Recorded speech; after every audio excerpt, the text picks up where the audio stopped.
नमस्कार और मेरे इस YouTube चैनल में आपका स्वागत है। आज के वीडियो में मैं ऐसा उपाय बताऊंगा जिसको करने से जिस स्त्रियों के पति चिड़चिड़े रहते हैं या बहुत गुस्सैले रहते हैं, बात बात में उन पर गुस्सा आता है, अपनी पत्नी पर गुस्सा निकालते हैं, उनकी कुछ मानते नहीं है, ऐसे पतियों का गुस्सा शांत हो जाएगा और फिर से वो संसार की गाड़ी फिर से चल जाएगी, उनका संसार सुखी हो जाएगा। अभी तक अगर आपने मेरा ये चैनल सब्सक्राइब नहीं किया है तो मेरी आपसे नम्र विनती है कि आप जल्दी से मेरा चैनल सब्सक्राइब कीजिए और बेल आइकन दबाना ना भूलिएगा। मैं आपका बहुत आभारी रहूँगा। तो उपाय देखते हैं।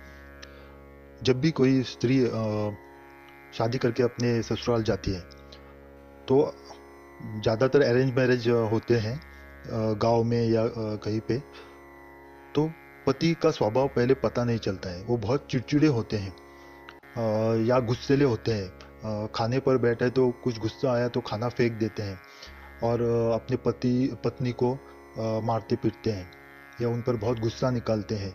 बाहर भी कुछ हुआ तो अंदर घर आके गुस्सा निकालते हैं। ऐसे पतियों के लिए मैं एक ऐसा उपाय बताऊंगा जो पत्नी ने किसी को न बताते हुए करना है, वो गुप्त रखना है। तो इसके लिए आपको, जब आपके पति काम के लिए बाहर गए, ऑफिस या कुछ काम के लिए बाहर गए, तो आपको क्या करना है, अपने घर मंदिर में थोड़ी एक आसन डालिए, उस पर बैठिए पूर्वाभिमुख होके। ये सुबह अगर किया तो अच्छा है, क्योंकि सुबह आपके पति देव घर में नहीं रहते। तो आपको क्या करना, थोड़ी सी राख लेनी है, भस्म जिसे बोलते हैं, वो भस्म लेनी है। भस्म यानी आप जो अगरबत्ती घर मंदिर में जलाते हैं उसकी जो राख गिरती है वो भी लिया तो चलेगा। थोड़ी सी चुटकी भर लीजिए दाहिने हाथ में, उस पर गुलाब की 7 पंखुड़ियाँ, गुलाब की 7 पंखुड़ियाँ आपको रखनी है। सात गुलाब नहीं, गुलाब की 7 पंखुड़ियाँ निकाल के आपको उस राख पे रखनी है।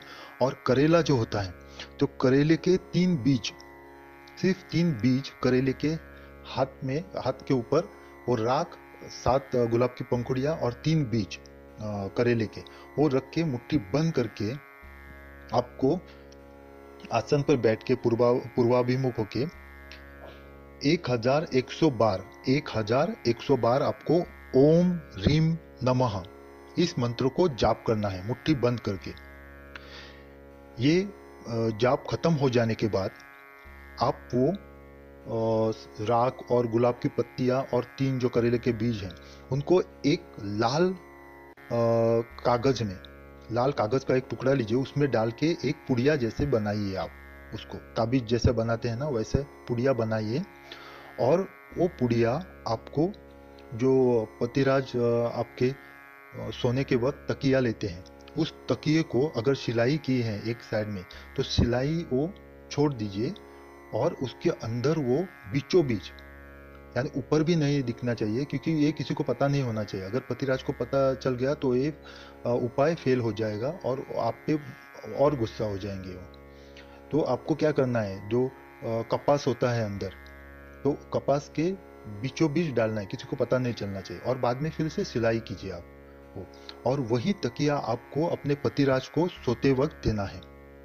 जब पतिराज उस पर सोएंगे तो ये तुरंत असर दिखाना शुरू कर देगा और आपके पतिराज का जो गुस्सेला स्वभाव है वो तुरंत कम होता दिखाई देगा। आपको आश्चर्यजनक इसका प्रभाव आपको दिखाई देने लगेगा।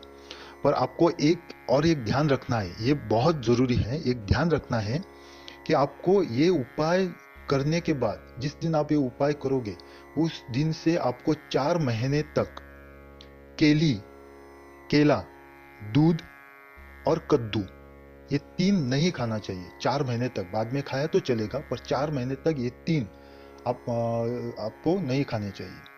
ये आप उपाय करके देखिए और इसका असर भी आप अनुभव करोगे, इस असर का। आप इसे जरूर कीजिए। मेरी आपसे नम्र विनती है कि अगर अभी तक आपने मेरा चैनल सब्सक्राइब नहीं किया है तो आप जल्दी से मेरा चैनल सब्सक्राइब कीजिए और बेल आइकन दबाना ना भूलिएगा। मैं आपका बहुत आभारी रहूँगा। आपका कल्याण हो। ओम नमः शिवाय।